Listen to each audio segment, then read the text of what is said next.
So hello friends, welcome to my YouTube channel pharmacy Mitra. आज हम लोग ड्रग एंड कॉस्मेटिक एक्ट के बारे में बात करेंगे। यह ड्रग एंड कॉस्मेटिक एक्ट का सेकेंड वीडियो है। इस पे मैंने एक वीडियो ऑलरेडी बना रखा है। यदि आप देखना चाहें तो उसका लिंक डिस्क्रिप्शन में मिल जाएगा। आइए शुरू करते हैं इस वीडियो को। तो इस वीडियो में हम लोग बात करेंगे import of drugs, manufacture of drug, sale of drug, labelling and packaging and penalties and offences के बारे में। तो चलिए शुरू करते हैं इस वीडियो को इंपोर्ट ऑफ ड्रग्स से। तो इंपोर्ट ऑफ ड्रग्स में हम लोग डिस्कस करेंगे कि वैसे कौन कौन से टाइप्स हैं जिनको इंपोर्ट करना प्रोहिबिटेड है। दूसरे हम लोग डिस्कस करेंगे कि वो कौन कौन से ड्रग हैं जिनको लाइसेंस के थ्रू इंपोर्ट किया जा सकता है। और नेक्स्ट हम लोग पढ़ेंगे कि वैसे कौन कौन से ड्रग्स हैं जो इस एक्ट में नहीं आते हैं और इसके पेनल्टीज़ एंड ऑफेंसेस के बारे में। तो चलिए शुरू करते हैं। Classes of drug prohibited to import, यानी कि इन ड्रग्स को इंपोर्ट नहीं किया जा सकता है। तो उसमें पहला आपका मिस ब्रांडेड ड्रग, इसका डिफिनेशन ऑलरेडी हमने पार्ट 1 में दे रखा है। दूसरा ड्रग है वो सब स्टैंडर्ड क्वालिटी का ड्रग को आप नहीं इंपोर्ट कर सकते। तीसरा वैसे ड्रग्स जो शेड्यूल जे के अंदर स्पेसिफाइड डिजीज़ को ठीक करने के बारे में बात करते हैं उनको आप इंपोर्ट नहीं कर सकते। नेक्स्ट एडल्ट्रेटेड ड्रग को आप इंपोर्ट नहीं कर सकते। स्पूरियस ड्रग्स को आप इंपोर्ट नहीं कर सकते। वैसे ड्रग को आप इंपोर्ट नहीं कर सकते जिसका बनाना उस देश में मना हो, और साथ ही पेटेंट और प्रोप्राइटरी मेडिसिन को आप इंपोर्ट नहीं कर सकते। आगे देखते हैं कि वैसे कौन से ड्रग्स हैं जिनको आप लाइसेंस के इस्तेमाल से इंपोर्ट कर सकते हैं, जिसमें पहला है इंपोर्ट ऑफ बायोलॉजिकल ड्रग। इसमें कई शर्तें हैं जो हर लाइसेंस होल्डर को फॉलो करना पड़ता है, जिसमें कि उसके पास स्टोरेज की फैसिलिटी होनी चाहिए, वो सेल का रिकॉर्ड रखे, वो इंस्पेक्टर को अलाउ करे कि उसके प्रेमिसेस में आके वो कभी विजिट करे, वो अथॉरिटी को सैंपल पहुंचाए और साथ ही सैंपल को वो ना बेचे मार्केट में।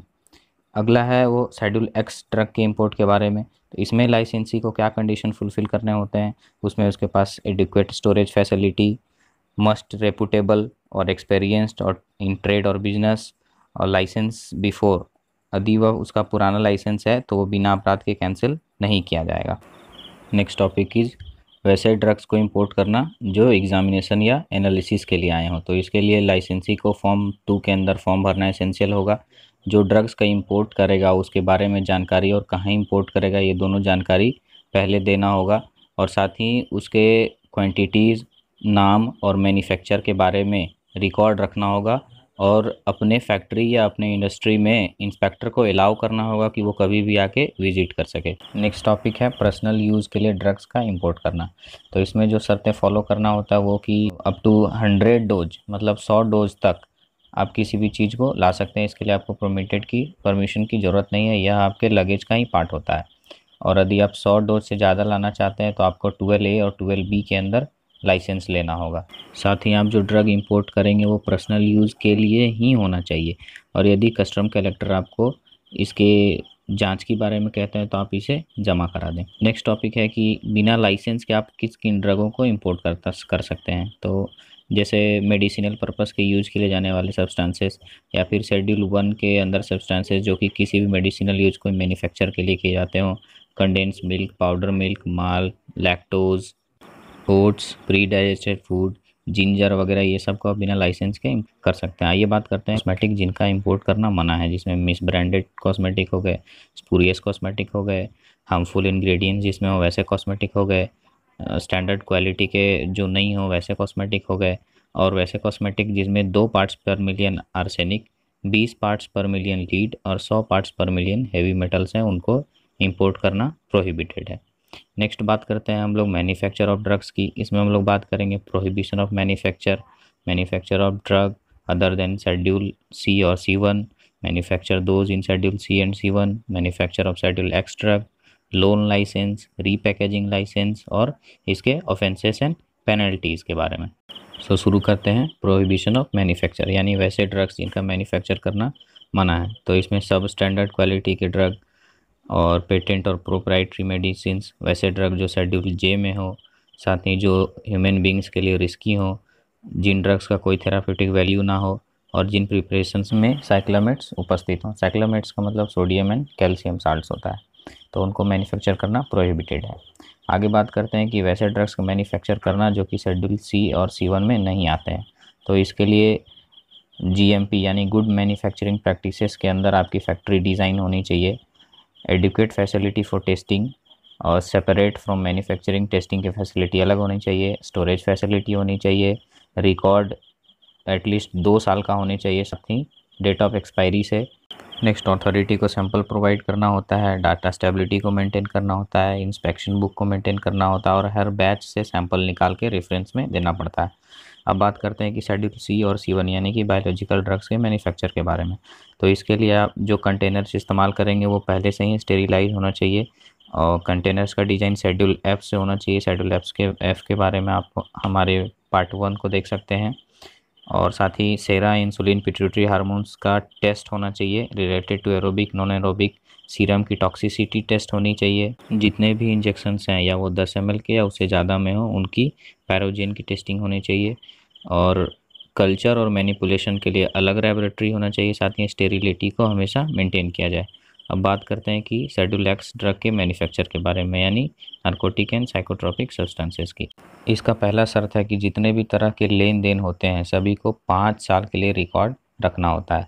साथ ही हर 3 महीने पे लाइसेंसिंग अथॉरिटी को बिल भेजना होता है और इसकी स्टोरिंग जो है वो किसी रिस्पॉन्सिबल पर्सन को दी जाती है।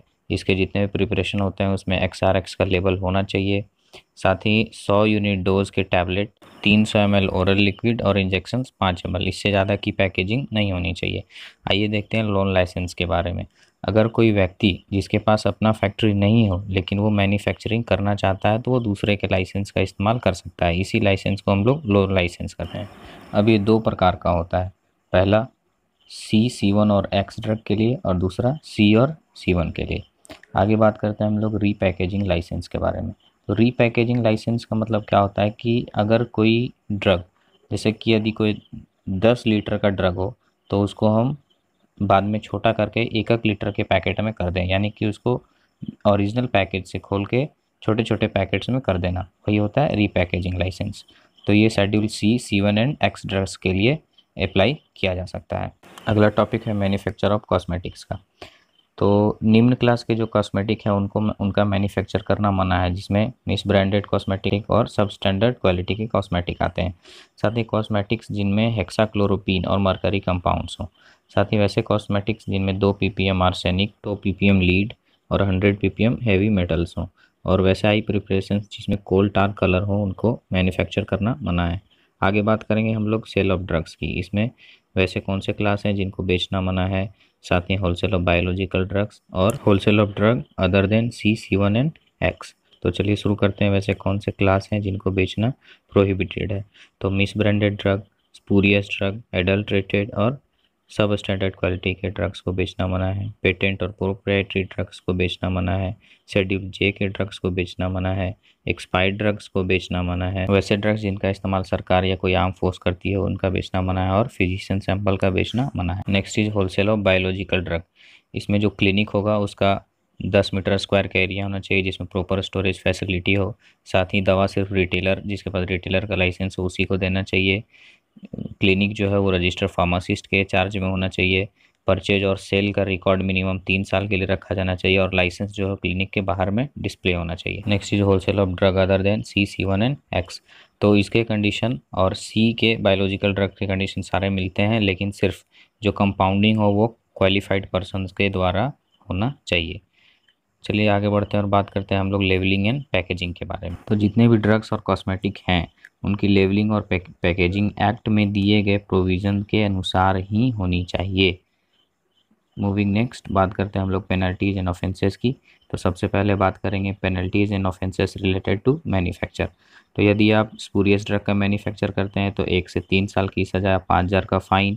यदि आप इसको दोबारा करते हैं तो 2 से 6 साल का सज़ा और 10,000 रुपये का फ़ाइन। यदि आप एडल्ट्रेटेड ड्रग का मैन्युफैक्चर करते हैं तो पहली बार के लिए 1 साल का जेल और 2,000 रुपये का फ़ाइन। यदि दूसरी बार करते हैं तो 2 साल का जेल और 2,000 रुपये का फ़ाइन हो सकता है। वैसे ड्रग्स का मैन्युफैक्चर जो इस प्रोविजंस में मना किया गया हो उसके लिए आपको 3 महीने का जेल और 500 रुपये का फ़ाइन। यदि आप दोबारा करते हैं तो 6 महीने का जेल और 1,000 रुपये का फ़ाइन देना पड़ सकता है। बात करते हैं वैसे अपराध के बारे में जो ड्रग्स के इम्पोर्ट के विषय में हो। तो यदि आप स्पूरियस ड्रग, एडल्ट्रेटेड ड्रग और वैसे ड्रग जो कि ह्यूमन रिस्क इन्वॉल्व करते हैं उनको इंपोर्ट करते हैं तो आपको 3 साल का जेल और 5,000 रुपये का फ़ाइन। यदि आप दोबारा करते हैं तो 5 साल का जेल और 10,000 रुपये का फ़ाइन। यदि आप ऐसे ड्रग्स का इंपोर्ट करते हैं जो इसके प्रोविजंस को क्षति पहुंचाता हो तो 6 महीने का जेल और 500 रुपये का फाइन या दोनों। और यदि आप इस अपराध को दोहराते हैं तो 1 साल का जेल और 1000 रुपये का फाइन देना पड़ सकता है। Very thank you for watching this video.